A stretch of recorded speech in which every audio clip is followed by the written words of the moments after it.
Parce que très vite ici à Singapour, même en plein mois de décembre, il fait très humide et puis l'après-midi il y a des risques d'orage. Donc départ très tôt le matin, départ de nuit donc. Ce qui veut dire que voilà, l'organisation prévoit des bus qui sont soit à 2h du matin, soit à 3h du matin. Autant dire que le sommeil est plus que compromis dans des conditions comme ça. Moi j'avais un anniversaire en plus la veille, je suis parti me coucher, il était 1h du matin.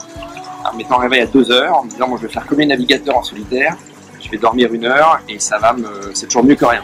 Bon, au final j'ai dormi 0 minutes, j'ai absolument pas dormi.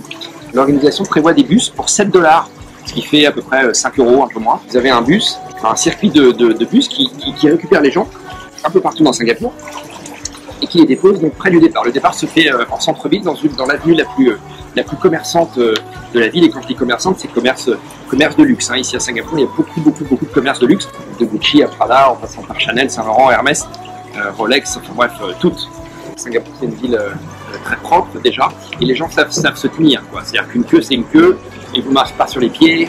Tout ça se fait dans un calme incroyable, une harmonie folle.